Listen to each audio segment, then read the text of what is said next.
Media recognition from Bloomberg, Reuters, recycling trade publications. Patented process for 100% recovery of critical metals, including cobalt, lithium, nickel, manganese, aluminum. American Manganese is focused on recycling lithium-ion batteries for electric vehicles. American Manganese trades on the TSX Venture, AMY, the US, AMYZF, and Frankfurt 2AM. For more information, visit AmericanManganeseInc.com or phone me, Larry Ray, at 778-574-4444.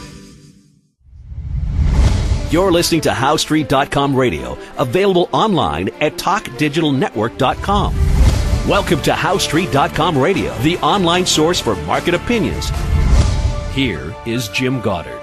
My guest is Danielle Park, editor of the very popular blog Juggling Dynamite and president of Venable Park Investment Counsel Incorporated. Her websites, jugglingdynamite.com and venablepark.com. Welcome back to the show, Danielle. Thank you, Jim. Danielle, a lot of parents want to help their children acquire real estate. They know they're going to pass their savings and estates on to their children at some point, so why not use that equity to help them buy real estate now?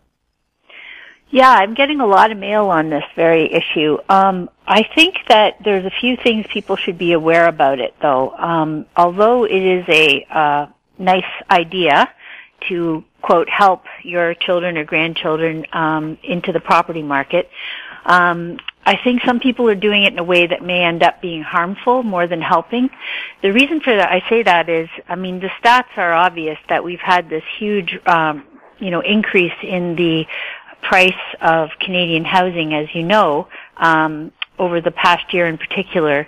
But we're way above trend over the last even 15 years in terms of the long-term average return. So what it means is that housing has become the least affordable in the world relative to other countries, and also relative to incomes. And this is where the rubber really hits the road. So in some scenarios, people that have, and it's a very tiny portion of the population has enough money to actually, buy their kid a home, in which case, great. If you've got that much cash and you really want to buy your kid a home, and they are going to have lower costs, like you're literally taking out of your retirement pot, so to speak, and putting it into your children's life fund so that they can live without having to pay rent and mortgages. That's certainly a scenario that can happen. There's a risk there, though, that I think is very important to make sure that the kid or the person, the young person, has already established themselves in terms of where they want to live and what they're doing for an income. I think this is really important to not put the cart before the horse. The horse is the income stream, right? So I think there's a risk in trying to race to get get a house bought, get on the property ladder, so to speak, and then find out that either the person has to relocate for work or career, or perhaps, a partner change, or if they get into a partnership or marriage, that they may need to move. And then you get this risk that, a property has to be sold. And if what I'm speaking about when we're at these very high valuations in property, there's a risk, therefore, that they won't be able to, for example, stay in this house for the next decade. And if you're not able to see yourself comfortably staying in the property for at least a decade at these levels, I would suggest that there's quite a bit of risk there that they may end up selling it for less than they paid for it, or having it. The other big risk is if you are purchasing something that is very expensive relative to their income level, even if you're giving them a large down payment. And this is, most of the people are not buying their house, buying the child a house cash. Most people are advancing them a down payment. And the thing is that many people are borrowing against their own house to get that down payment. So that's the first thing. So they're now literally, increasing their own personal financial risk and leverage in order to advance that money towards their child. In other cases, they're actually co-signing for loans to help the child into this house. And the real issue here is price. So again, back to what is a reasonable shelter cost for a person to have, and traditionally that has always been something in the area of 4 times their household income. So I would say go back to what is the child's household income before you decide whether or not it's a good idea to buy or help them buy a house. It's all relative to price. So for example, if the person makes $100,000 a year as a household income, then it's not a good idea to buy them a property or to help them buy a property that's more than $400,000 or $500,000. And of course, as you know, the average home price in Canada these days, the average price is more like $680,000. So it takes a hell of a good household income to be able to afford to maintain that kind of price point. And so what I find is people are, thinking that housing will only go up. So they're not worried about the fact that the home may be unaffordable, in terms of actually maintaining it. Like what income will the person have left over after they make the mortgage payments? If the mortgage is several $100,000, there's also the property taxes, of course, which have been rising recently, and the maintenance of the property itself, which you need to have a portion of income set aside for as well. So I think before you rush to helping someone or, trying to get people into property markets, you have to make sure, first of all, that they're going to be okay in that location for at least the next 10 years. And secondly, that their income can actually provide enough to maintain the property with all of its costs.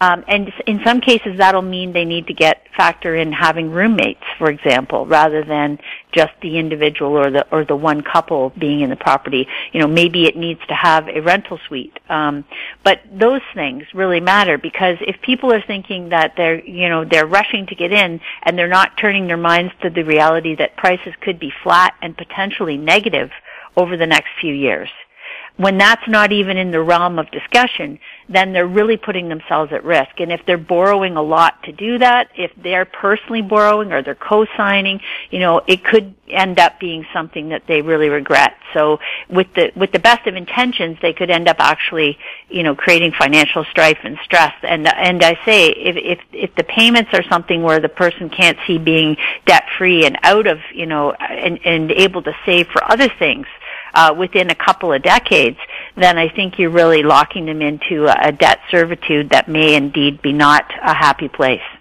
Yes, and Ross Kay, one of our real estate experts, points out as well, what you paid for your house, well, over the next 25 years, you also will probably pay that much to improve and maintain it. Yeah, and it's consumption spending. Again, people have really got brainwashed into the idea that it's investing because property markets have gone up so much in the past 15 years, but actually it's consumption spending. It doesn't actually create an income flow to help you pay back the debt. That's the very definition of investing. Investing is something where you're purchasing an asset that helps you pay back or pay for it, maintain it, has income flow. But in this scenario, it's all consumption spending. So, some young people are getting into $1 million house that is, at least twice as expensive as they should even consider given their actual income level. And that's a huge amount of consumption spending. It's not an investment. So it means that while you're directing all that money towards covering your consumption in terms of shelter, you're not having funds available for other kinds of investment, for savings for long term. And that's all very counterproductive over time. We'll have more with Danielle Park right after this.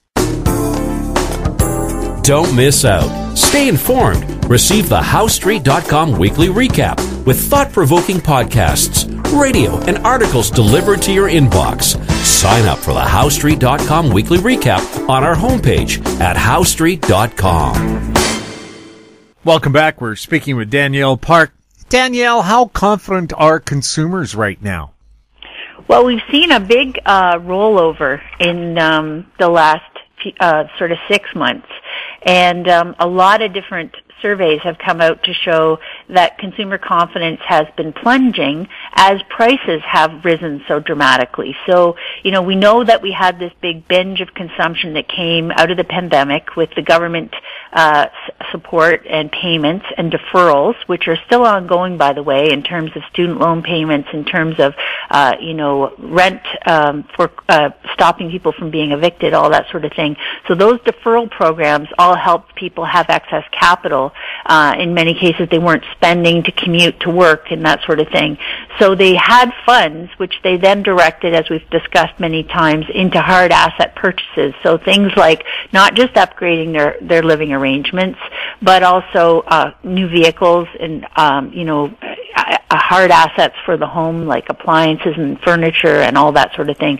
So what we've seen now in the past 6 months is that, again, because interest rates have been low for a long time and people have been complacent about debt levels, so they have done a lot of consumption by way of low rates. And that means that they are sort of, immune to them now. So the fact that interest rates are going to be low for a long time here doesn't stimulate more consumption once people have already tapped themselves out in terms of what they want to buy for goods that are going to last a few years, but also in terms of what they can service from the income that they actually have.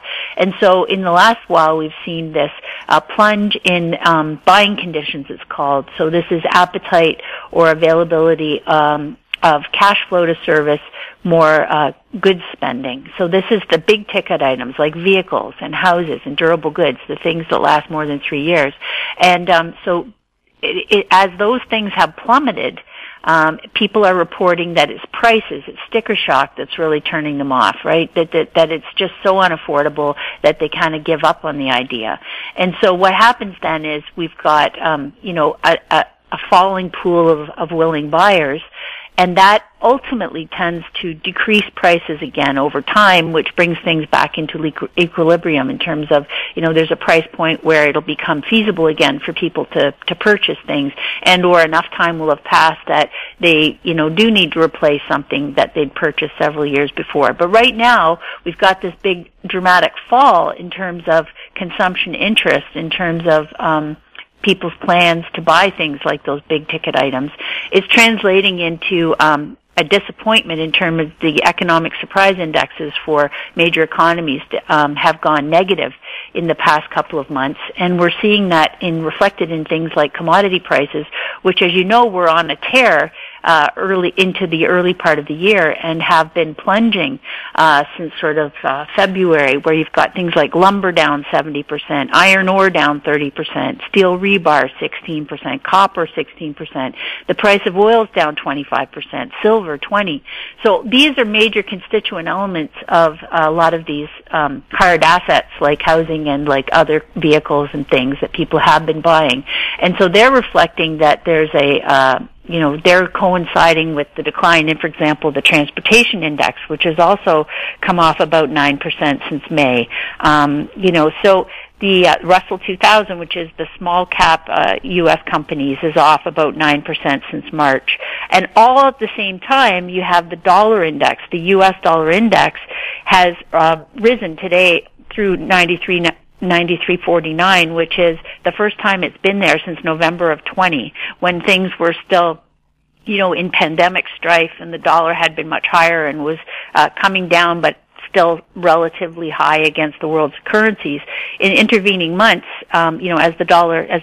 everyone started spending on credit and government started pumping stimulus and central banks got involved, they buoyed consumer sentiment for a while through really extreme circumstances. People were spending. The price of all these commodities went up, and people started to extrapolate and assume that we were in this runaway inflation period. But actually, we're seeing inflation come off the boil dramatically now as we have this decline in, as I say, these constituent elements. Now, even things like fruits and vegetables are lower over the past year in terms of food prices. You still have a spike in things like, dairy and meat prices, but these other food prices have been coming off again. So all of this really speaks to this disinflationary environment, which I've been talking about for some time, which means that interest rates are likely to continue to come down. And we've seen this with Treasury yields, where they spiked for a while, but now since March, the U.S. 10-year and Canadian 10-year Treasury government bonds basically have been rallying in price And the U.S. dollar has been increasing. This has been taking dollars. This has been sucking capital out of emerging market economies, for example. And we've seen declines in things like the Chinese stock market, and various emerging markets have been suffering, even as the U.S. markets and Canadian market has held up. But basically, under the surface of that, you've got a very weak breadth in terms of what stocks have been participating in the upside, and all these underlying currents of things going, negative, breaking down. And so what that really suggests to me is that we're going back into a disinflationary period, that the inflationary scare is subsiding, inflation being a lagging indicator. So it's always backward looking. As we look forward, the Treasury market's looking forward, saying it sees disinflation and a return to deflationary conditions. And in that environment, that's where you do see things like Treasuries and the U.S. dollar outperform, and everything else basically start to fall in price, which again becomes profoundly deflationary in an environment where everybody's levered themselves off these extremely overvalued assets.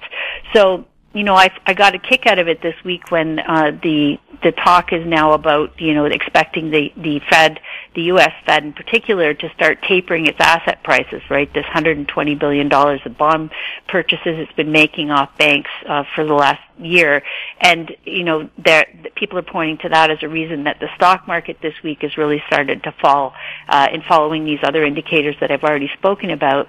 But I actually think it's kind of farcical, because as soon as prices begin to fall, talk of tapering will come off the table again, because the deflationary impacts of everything are so profound. Yes, we've brought forward all this future spending in terms of goods and spent it over the past year, so now we've left a hole in terms of people's ability or appetite or interest to buy more of the hard goods, the big ticket items. At the same time, we've got this ongoing, COVID, which is actually becoming like an endemic thing, which is probably going to be with us indefinitely, and we're seeing a flat line again in things like restaurants and transportation and flights and travel and tourism and all these things that are really not on the service side that people thought would rebound so much, and more than take up the slack for the artificially high COVID spending that was part and parcel of the last year. And we're just seeing that it's not happening. So I think that growth is already slowing in the world. And now we're unlikely to see central banks want to taper into that environment. And even if they do begin to taper, I think if asset prices continue to weaken as they are right now, the concern becomes deflation again. And that's when I think we get into a period where people see that central banks have much less power and control as many people have come to think they do. Again, there's been many factors at work here, and they've been able to buoy animal spirits for a while. Investor sentiment clearly has disconnected to the upside away from consumer sentiment, but at the end of the day, consumer sentiment being so turning negative over the last year really matters, because don't forget, consumers drive about 67% of the economic growth. And so the fact that we have this big gap between people who have been, quote, making money on assets, right, and everybody else who's now realizing that they've overspent and have to spend a period now trying to get out of debt again, trying to pay for the things they've already bought, worried about their income stream because jobs still aren't back to the level they were. All these things really compound to make for a negative kind of sentiment. And I think that's where the big risk now is, yes, we get a slowdown in the economy again. We don't need to have a recession, though, just a slowdown in the economy, just disinflation, a reduction in the pace of inflation. And you're going to see more and more people concerned that asset prices are just unsustainably high, in which case I think that's where we go back to, as I say, this deluge of people trying to liquidate and sell and regret at some of the prices that have been paid in the past year. Danielle, in a deflationary environment, is there something a person can do to protect themselves? Well, yeah, I've mentioned this before. It's best to not have debt. It's best to have as little debt as possible, because income gains are unlikely to increase in this environment significantly. And indeed, that's been the aftermath we've seen of other pandemics as well in the past. this deflationary aspect where people just pull in and are more cautious and spend less, and the economy sort of weakens in this environment. So all that means that the less leverage and the less overhead that you have, the better. So trying to be very cost effective and efficient with things really matters a lot.